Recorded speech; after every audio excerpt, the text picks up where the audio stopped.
17세기 이후 영국 최고의 극작가 중 한 명으로 불리는 사람이 조지 버나드 쇼입니다. 이 사람은 일평생 글로 사람들을 일깨웠고요, 삶의 방향을 제시했습니다. 어떻게 사는 것이 바르게 살고 어떻게 사는 것이 가치 있게 사는 것인가 하는 걸 일깨웠죠. 사람들이 그의 공로를 평가를 해서 야, 저 사람 참 멋지게 살았다. 그 의미가 노벨 문학상입니다. 그래서 그에게 노벨 문학상을 줬어요. 멋진 인생을 살았죠. 자기 분야에서 최고가 됐으니까요. 그렇게 멋진 인생을 살았던 그가 죽음을 앞두고 그의 가족과 제자들에게 자기 묘비명을 이렇게 적어달라라고 유언을 합니다. 그가 말한 묘비명이 이렇습니다. 우물쭈물하다가 네, 이럴 줄 알았다. 이게 이제 버나드 쇼의 묘비명입니다. 이럴 줄 알았다 하는 말이 뭐냐 그러면 내가 지금 죽음의 포로가 되어 있어 여기 누워 있다 하는 뜻이잖아요. 살아있는 사람들이 그의 무덤 앞으로 오면 다 그거 보니까요, 내 우물쭈물하다가 이렇게 죽음의 포로가 되었다 하는 거죠. 죽음을 앞에 둔 그는 자신의 삶을 뭐라고 했느냐, 우물쭈물이라 그랬습니다. 자, 그가 노벨 문학상을 받았습니다. 절대로 우물쭈물 살 인생이 아닙니다. 열심히 살았죠. 최선을 다해 살았고 가치 있게 살았는데 그가 왜 자기의 삶을 우물쭈물이라고 그랬을까요? 죽음을 뛰어넘지 못하는 유한한 삶과 유한한 생명의 한계에 대한 슬프고 아픈 현실에 대한 토로지요. 이 정도는 아닙니다만 죽음의 생명을 내어줘야 하는 유한한 이 땅의 삶의 허망함을 말한 사람이 있습니다. 유명한 베스트셀러 작가 베르나르 베르베르인데 그는 웃음이라고 하는 그의 책에서 우리의 인생을 이렇게 말했어요. 2세 때는 똥오줌 가리는 것이 자랑거리, 3세 때 이가 나는 게 자랑거리, 12세 때 친구가 있는 게 자랑거리, 18세 자동차 운전할 수 있는 게 자랑거리, 35세 돈이 많은 게 자랑거리. 여러분 자녀도 키워보고 손주 손녀도 키워보지만 아이가 딱 태어나가지고 똥오줌 가리는 건 진짜 정말 가정의 큰 기쁨이고 행복이죠. 근데 아이가 자라면서 이빨이 나고 또 청소년으로서 학교 다니면서 친구들 사귀면 참 좋아요. 요즘 뭐 친구 못 사귀는 친구도 많고요. 그렇거든요. 그런데 그렇게 열심히 살아가지고 35대 이제 돈을 많이 벌어서 30대, 40대, 50대 조금 누리고 살죠. 뭐 다 그런 건 아니지만 50세 때부터 자랑거리가 정확하게 거꾸로 갑니다. 돈 많은 게 자랑거리, 자동차 운전할 수 있는 게 자랑거리, 친구 남아있는 게 자랑거리, 이가 남아있는 게 자랑거리, 똥오줌 가릴 수 있는 게 자랑거리. 그렇게 했어요. 베르나르 베르베르가 이 인생에 대한 35세, 40대 전후에서 올라갔다가 내려간 걸 통해서 말하고자 하는 건 뭐냐, 우리가 그렇게 귀하게 여기고 치열하게 사는 인생 별거 아니라는 겁니다. 나는 대단하다고 하고 멋지다고 그러고 정말 그 길을 향해 전력 질주하며 달려가가지고 잘 이루었다고 대단하게 말해도 그가 보니까 똥오줌 가리는 것에 지나지 않더라는 겁니다. 여러분 많이 배우고 많이 가지고 대단하면 여기에서 벗어나는 사람이 있습니까? 부모님이 많이 가지고 있으면 태어날 때 똥오줌 가리는 것에서 자유한 사람이 있습니까? 내가 이 땅에서 멋지게 살고 화려하게 살고 떵떵거리며 산 사람은 인생의 노년에 뭐 똥오줌 가리는 것에서 자유할 수 있습니까? 조금 더 유익할 수는 있어도 별 차이는 없는 거예요. 거의 대부분의 사람들이 이 삶의 환경을 벗어날 수가 없어요. 그래서 사람들이 어떻게 살았든 죽음 앞에 서면 허망하고 허탈한 겁니다. 그래서 우리가 그들을 보낼 때도 눈물 흘리며 아파하는 거지요. 이것을 벗어나기 위해 사람이 만든 게 뭐냐 하면 그게 종교입니다. 종교를 통해서 죽음의 한계를 뛰어넘고 싶은 거죠. 그래서 사람들이 종교의 신을 믿습니다만 이 종교도 죽음이 생명을 삼키는 한계를 벗어날 수는 없어요. 유교의 창시자인 공자는 죽음 이후의 세계를 모른다 그랬습니다. 몰라요. 내가 이 땅에 주어졌으니 열심히 살고 최선을 다해 살지만 죽고 난 다음에 내가 어떻게 될지는 모르겠다는 거예요. 그래서 살아있는 부모님에게 효를 강조한 겁니다.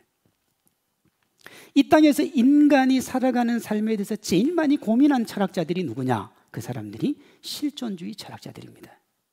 그 실존주의 철학의 대표적인 사람이 하이데거라고 하는 사람인데, 이 사람은 뭐라고 했느냐?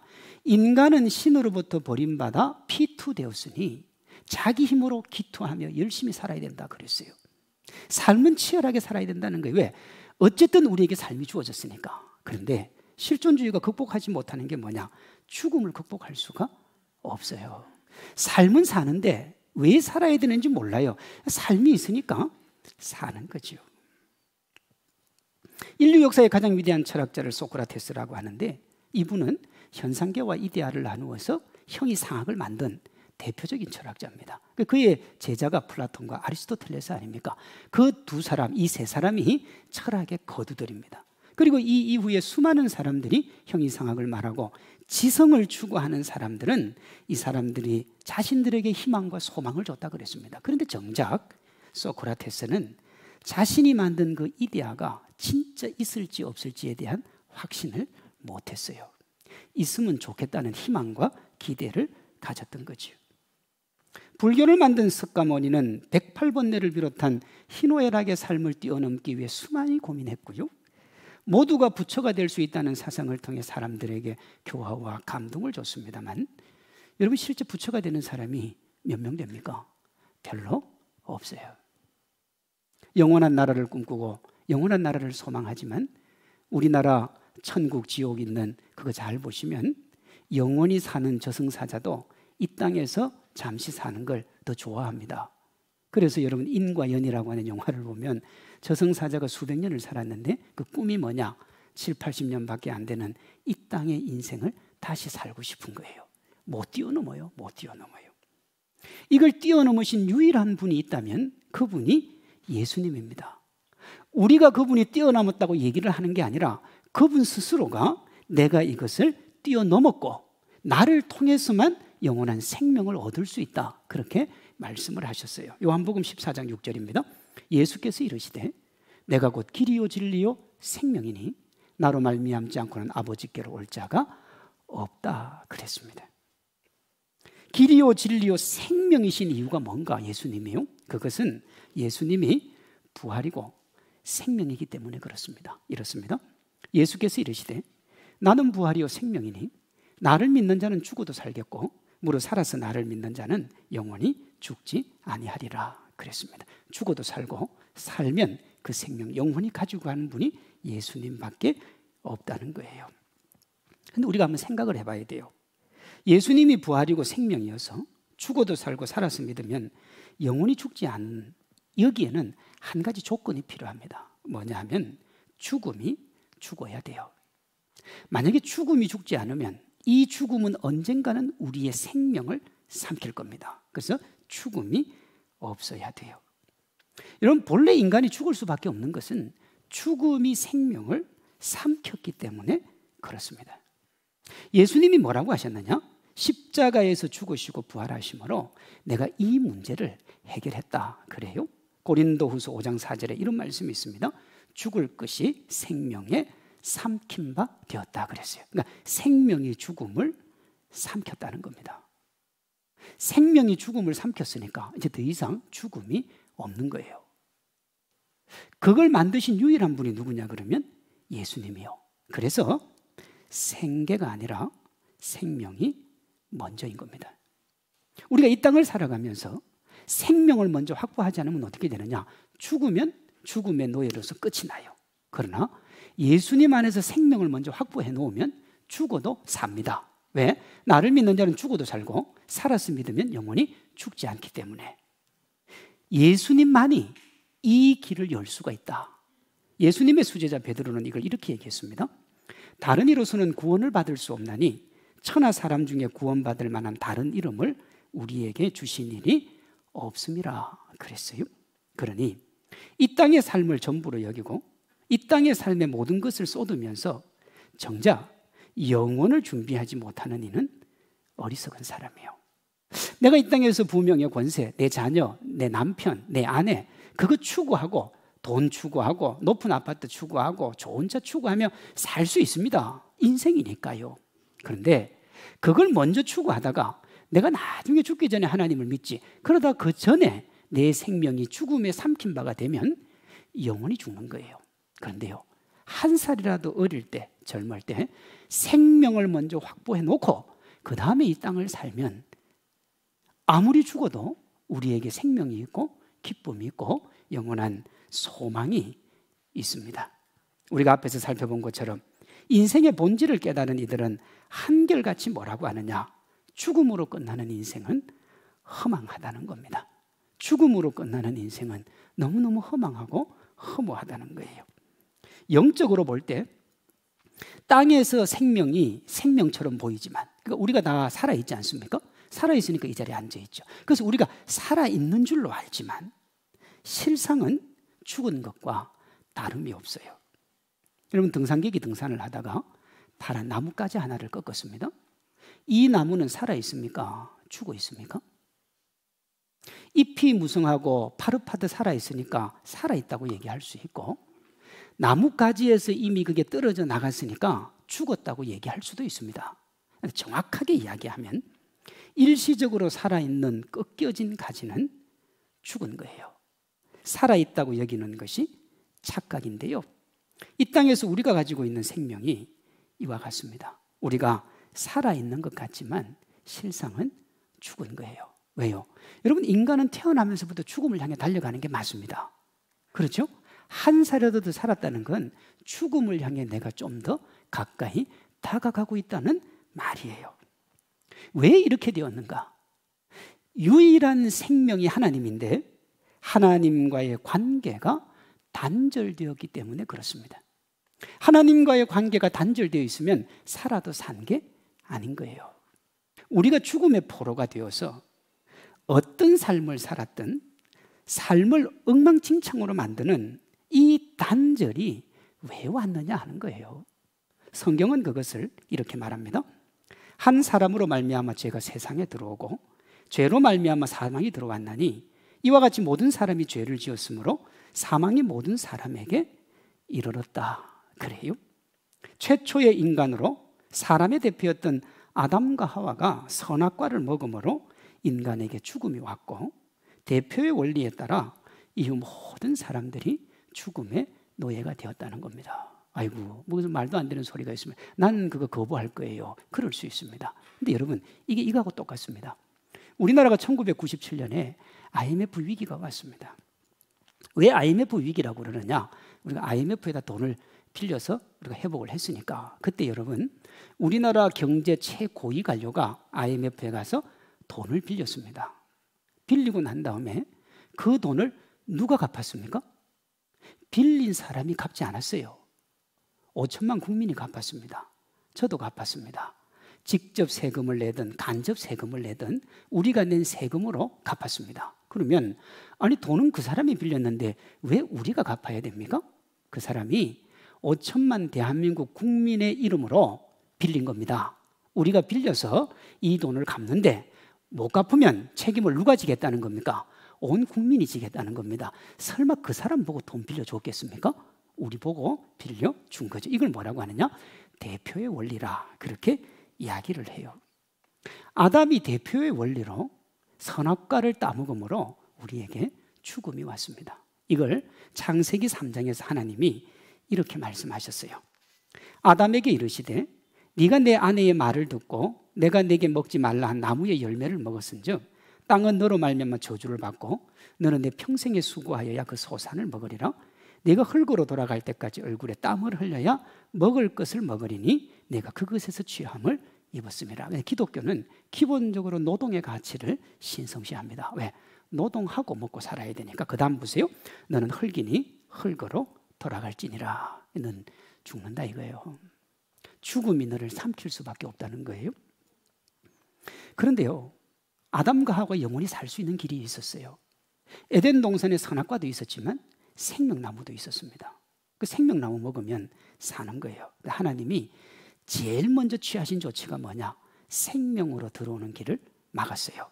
창세기 3장 22절입니다. 그가 그의 손을 들어 생명나무 열매도 따먹고 영생할까 하노라 하시고 하나님이 그 사람을 쫓아내시고 에덴 동산 동쪽에 그룹들과 두루 도는 불칼을 두어 뭘 지켰다고요? 생명나무 길을 지키게 하시니라 그랬습니다.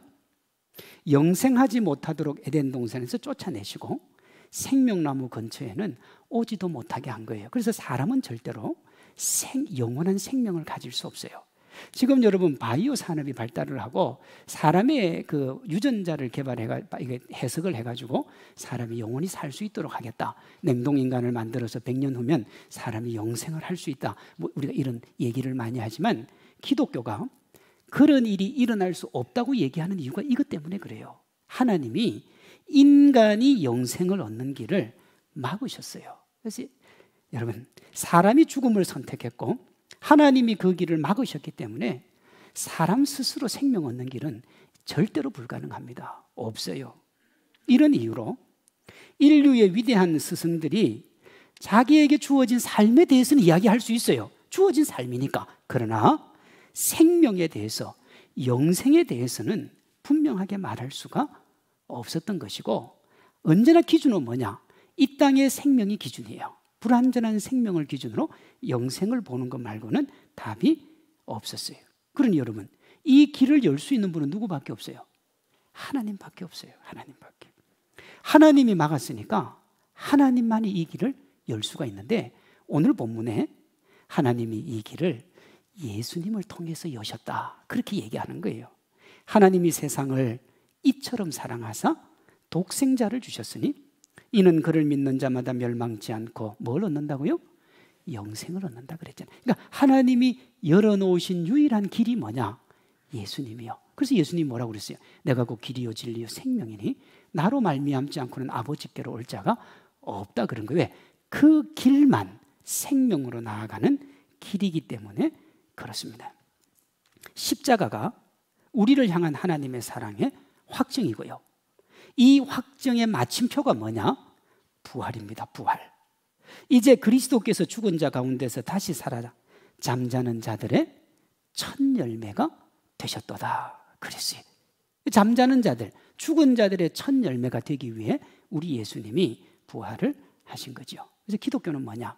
여러분, 생명의 종교입니다. 근데 세상에서는 뭐라고 했냐면 기독교를 사랑의 종교라 그래요.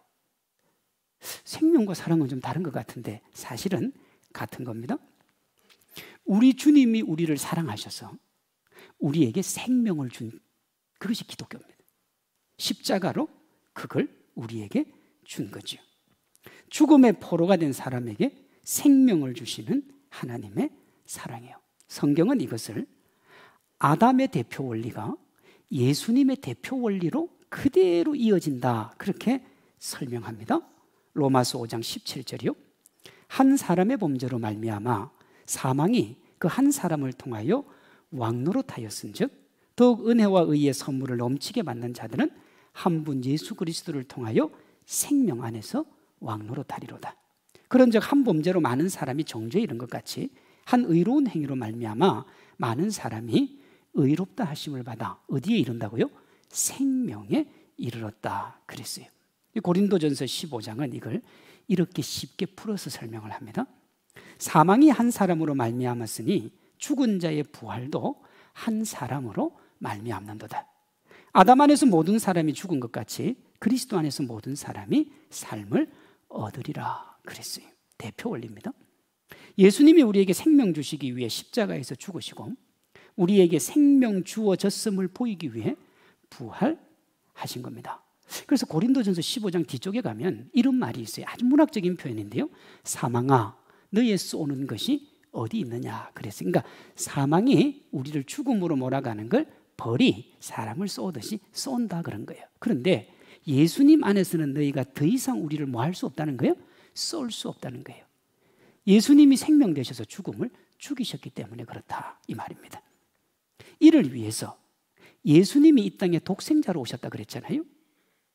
예수님이 죄인의 친구가 되시기 위해 이 땅에 오신 겁니다. 우리 친구가 되어주신 거예요. 예수님의 말씀입니다. 사람이 친구를 위하여 자기 목숨을 버리면 이보다 더 큰 사랑이 없나니 이제부터는 너희를 내가 친구라 하겠다 그랬어요. 제가 이런 말을 봤습니다. 우리 주변에 지인이나 함께하는 사람은 많지만 친구는 그렇게 많지 않다 그랬어요. 우리 주변에 친구 많은데 함께하면 다 친구라 그러는데 분명히 이 사람이 여기에서 친구의 의미를 다르게 정의하는 것이겠죠. 이분의 말입니다.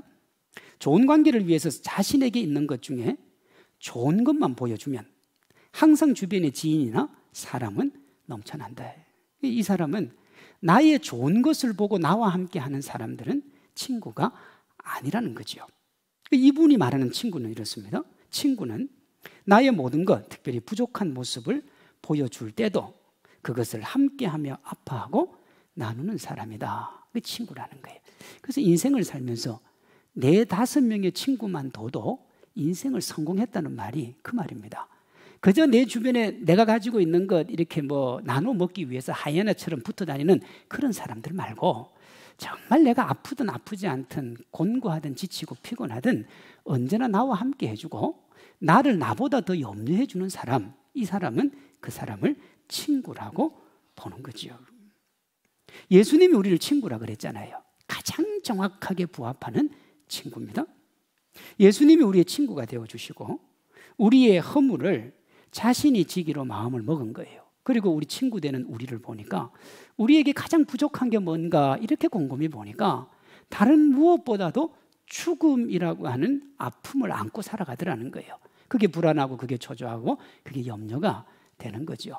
지금 여러분 이태원 참사도 마찬가지입니다만은 그 젊은 사람들 157명의 죽음이 왜 안타까우냐? 죽고 나면 인생이 끝나니까요.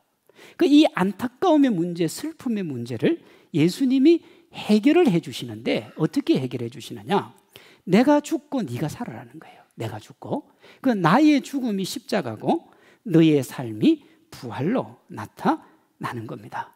예수님이 우리의 친구가 되어주셔서 우리에게 생명을 내어주신 겁니다. 그 친구예요. 오늘 오이코스 50몇 분이 오셨는데 제가 이렇게 좀 표현해서 그렇습니다만은 여러분들 모시고 올 때 간 쓸개 다 빼주시죠. 우리 성도들이. 어떤 분은 저한테 그러더라고요. 목사님, 제가 진짜 열심히 노력했는데요. 간다 그러놓고 그다음 가기 전날 안 온대요. 얼마나 속이 상하고 얼마나 힘이 들겠습니까? 네.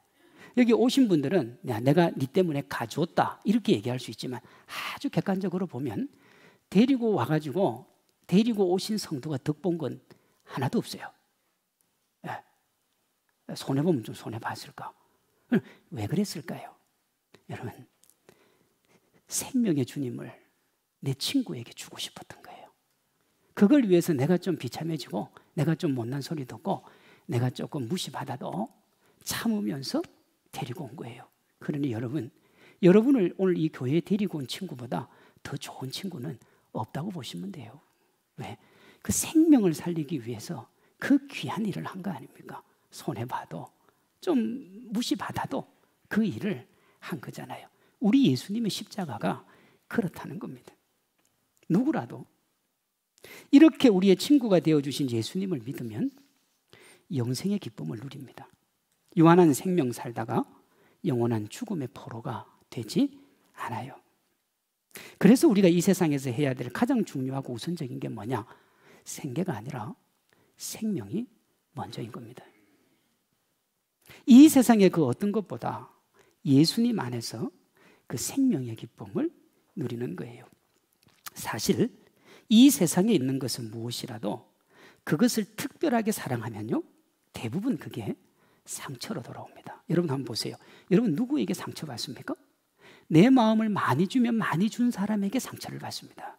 적게 준 사람한테 상처받는 경우는 별로 없어요. 인류 역사에서 내가 많이 주고 추구하고 얻고 누리며 달려갔던 사람 중에 가장 많이 상처를 받은 이가 누구냐? 솔로몬이에요. 그는 가지고 싶은 모든 것을 다 가졌습니다. 그의 말이 이래요. 나의 사업을 크게 하였노라. 내가 나를 위하여 집들을 짓고 포도원을 일구며 여러 동산과 과원을 만들고 나보다 먼저 예루살렘에 있던 모든 자들보다도 내가 소와 양떼의 소유를 더 많이 가졌으며 은금과 왕들이 소유한 보배와 여러 지방의 보배를 나를 위하여 쌓고 또 노래하는 남녀들과 인생이 기뻐하는 처첩들을 많이 뒀노라. 내가 이같이 장성하여 나보다 먼저 예루살렘에 있던 모든 자들보다 더 장성하니 내 지혜도 내게 여전하더라 그랬습니다. 여러분, 지혜로운 사람, 괜찮은 사람, 똑똑한 사람이 어느 정도 부명의 권세를 일구면 그때 어떻게 되느냐? 이성이 마비를 합니다. 욕망이 작동을 하니까. 그래서 열심히 산 사람이 어느 정도 일구고 나면 이상한 길을 가는 거예요. 왜? 이성이 마비됐어요. 그런데요, 솔로몬은 지금 9절에서 뭐라고 그러냐 그러면 내가 다른 모든 사람보다 더 부유해졌지만 내 지혜도 여전하다 그랬어요. 그러니까 이상해지지 않았다는 겁니다. 10절 무엇이든지 내 눈이 원하는 것을 내가 금하지 아니하며 무엇이든지 내 마음이 즐거워하는 것을 내가 막지 아니하였으니 이는 나의 모든 수고를 내 마음이 기뻐했다 그랬어요. 그러니까 솔로몬은요, 자기 하고 싶은 거 다 하고 살았어요. 전부 다 하고 살았어요. 이 땅에 자기 하고 싶은 거 다 하고 살 수 있는 사람이 얼마나 됩니까? 얼마나 돼요? 처와 첩을 많이 뒀다 그랬는데 1000명이에요. 1000명. 네. 여러분 1000명 샤넬 넘버 5를 한 여자한테 사주면 1000개 사줘야 되잖아요. 옷도 하나 사주면 1000개 사줘야 되고요. 집을 하나 주면 1000개 만들어줘야 돼요. 그걸 아무런 부담을 안 느끼고 지어줄 만큼 부유했다고요. 솔로몬은 다 누리고 살았어요. 배경이 아버지가 왕이었으니까 백그라운드가 보통 가문이 아닙니다. 금수저가 아니고 다이아몬드 수저죠. 최고의 지혜자였고요. 반듯한 유년 시절을 보냈어요. 언제나 주변에는 사람들이 넘쳐났고요. 부와 명예 권세를 얻었어요. 나이가 들면서 이 세상에서 즐길 수 있는 건 다 즐겼습니다. 낮의 문화의 황제였고 밤의 문화에도 황제였습니다. 솔로몬은요, 이 땅을 살아가는 모든 사람들에게 자기가 닮고 싶은 롤 모델입니다. 보세요. 반듯하게 살아가는 이들에게는 성군이요, 명군입니다. 지성과 지혜를 추구하는 이들에게는 언제나 본받고 싶은 사람이에요. 부와 명예와 권세로 다른 사람 위에 군림하고 싶은 사람들에게도 부러움의 대상입니다. 아버지가 돈이 어마어마했어요. 그런데 그 위에 자기가 벌어들인 게 더 많아요. 타락과 방탕의 사람들에게는 어떻게 살아도 솔로몬만큼 살아볼까, 그것이 고민거리예요. 그가 인생의 말년에 엄청나게 방탕하게 살잖아요. 솔로몬은 이 세상을 살아가는 이들이 꿈꾸고 소망하는 삶 다 이루며 살았습니다. 그럼 이렇게 살면 어떨까요? 내가 원하는 거, 내가 가지고 싶은 거, 여러분이 생각하는 욕망을 다 이루고 살면 어떨 것 같아요? 야, 잘 살았다. 내 한평생 멋들어지게 살았다. 더 이상 여한이 없다. 솔로몬은 뭐라고 그랬을까요? 이렇게 얘기했어요. 그 후에 내가 본즉, 내가 다 누리고 본즉 내 손으로 한 모든 일과 내가 수고한 모든 것이 다 헛되어 바람을 잡는 것이며 해 아래서 무익한 것이로다 그랬어요. 열심히 살았어요. 여러분, 바람이라고 하는 것이 실제 우리 앞에 있긴 있습니다만은 볼 수는 없어요. 솔로몬이 보니까 인생이 그렇더라는 거예요. 내가 분명히 지난 인생 동안 내가 다 잡고 살았는데 인생을 되돌아보니까 바람을 잡는 것처럼 나한테 남아있는 게 아무것도 없더라는 겁니다. 그렇게 살면 틀린 인생이라는 거예요. 이 얘기를 누가 했느냐? 젊은 나이에 암으로 죽었던 스티브 잡스가 이 얘기를 했습니다. 거의 10조 원에 이르는 어마어마한 돈을 유산으로 남겨놓고 죽을 때 뭐라고 그랬느냐? 내 재산이라고 해봐야 내가 침상을 차지하고 있는 이것 외에 내게 없다 그랬어요. 그래서 더 많은 돈은 그렇게 필요하지 않다 그랬습니다. 어디 그 사람만 그랬습니까? 버나드 쇼도 그랬고 베르나르 베르베르도 그렇게 이야기를 했어요. 그러면 솔로몬의 조언이 우리에게 큰 도움이 되지 않겠습니까? 그럼 솔로몬은 바른 인생에 대해서 어떻게 조언을 했을까요? 이렇게 했습니다. 일의 결국을 다 들었으니 하나님을 경외하고 그 명령들을 지킬지어다. 이것이 모든 사람의 본분이니라 그랬습니다. 솔로몬이 어린 나이에 왕이 되거든요. 왕이 되고 나서 보니까 이 왕국을 다스린다는 것이 어린 나이에게 너무 힘이 들었어요. 그래서 하나님 앞에 1000번제를 드리는데 하나님이 와요. 내가 너한테 뭐 줄까? 뭐 줄까 그래요. 그때 솔로몬이 내가 어떻게 해야 바르게 살겠습니까? 라고 물어봅니다. 볼 때 하나님이 이렇게 얘기하거든요. 네가 네 아비의 길로만 가면 내가 너에게 복을 쏟아 부어주겠다 그랬어요. 근데 그 아비 다윗이 어떻게 살았느냐? 이건 다윗은 하나님밖에 몰랐어요. 하나님밖에 모르고 살았는데 하나님이 목동인 다윗을 왕으로도 삼고 제국의 주인으로도 삼고 지금도 여러분 이스라엘의 그 국기에 1945년에 세워졌던 이스라엘 국기 중앙에 큰 별의 이름이 뭐냐? 솔로몬의 별이 아니고 다윗의 별이에요. 솔로몬 아니라는 거예요. 우리는 다윗의 길로 가고 싶다는 거예요. 그런데 어렸을 때 솔로몬이 그 얘기를 들었어요. 들었는데 살아보니까 재미가 없는 거예요. 그래서 자기 욕망이 원하는 대로 살고 인생을 자기 뜻대로 살고 마지막 인생에서 뭐라고 하느냐? 그다 부질없는 인생이에요. 하나님 바라보고 사는 인생이 가치 있는 인생이라. 그걸 저는 지난주와 이번 주에 뭐라고 그랬느냐 그러면 생계가 아니라 생명이 먼저입니다. 그렇게 말씀드리는 겁니다. 솔로몬이 말하는 의미가 이렇습니다. 사람은 누구나 하루 24시간을 삽니다. 이 시간 속에 건져 올리는 시간이 있고 흘려보내는 시간이 있어요. 솔로몬에 따르면 흘려보내는 시간은 이 세상에 국한되어 살아갔던 것이고 건져 올리는 것은 하나님과 관련된 거예요. 세상에서만 국한되는 건 썩어 없어지고 하나님과 관련된 건 영원으로 옮겨집니다. 그러니 여러분, 우리에게 주어진 삶의 시간을 바르게 생명의 원천으로 삼으려면 먼저 하나님과의 관계가 회복되어야 돼요. 이 회복 없는 삶은 그 어떤 삶도 허망하고 헛된 삶이 되는 겁니다. 우리 주님이 연결할 수 있도록 예수님의 십자가와 부활을 우리에게 허락해 주셨습니다.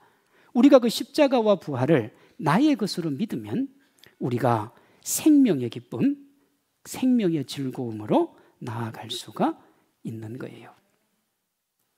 우리가 정도의 차이는 있어도 세상의 것에 자신을 던지면 던질수록 그로 인해 아픔을 겪고요. 어떤 분은 이걸 이렇게 얘기했더라고요. 배우자를 지나치게 사랑하면 공황장애가 온다. 왜냐? 내가 원하고 기대하는 것을 배우자가 채워줄 수 없기 때문이다. 처음엔 채워줄 줄 알고 계속 함께 하는데 결국은 채워줄 수 없다는 걸 깨달아요. 깨닫고 돌아서면 되는데 그 계속 못 깨달으면 어떻게 해요? 화병 나고 속상하고 분노 일어나고 그러면 나중에 어떻게 된다고요? 공황장애 온다고요. 돈에 집착하면 돈에 상처받고요. 권력과 명예에 집착하면 거기에 상처를 받습니다. 그러나 우리가 믿는 하나님, 그럼 하나님은 우리에게 상처 주지 않겠습니까? 절대로 주지 않습니다. 그걸 하나님이 이렇게 말씀하셨어요. 여인이 어찌 그 젖먹는 자식을 잊겠으며 자기 태에서 난 아들을 긍휼히 여기지 않겠느냐. 그들은 혹시 잊을지라도 나는 너를 잊지 아니할 것이라. 여러분, 젖을 먹이는 어미가 자녀를 잊어버린다는 건 불가능에 가깝잖아요. 그런데 혹 그런 일이 일어날지라도 나는 너희를 잊지 않겠다. 그리고 그걸 십자가와 부활로 우리에게 보여주셨습니다. 우리가 예수님의 십자가와 부활이 우리의 생명을 위한 것임을 믿으면 어떻게 살아도 똥오줌 가리는 인생의 불과함을 넘어 영원으로 나아가는 축복의 주인공이 될 줄로 믿습니다. 이 자리에 있는 모든 분들이 예수님의 십자가와 부활을 자신의 것으로 믿음으로 영생을 먼저 확보하고 평안하고 즐겁고 행복한 오늘 살아가시기를 주님의 이름으로 축원합니다.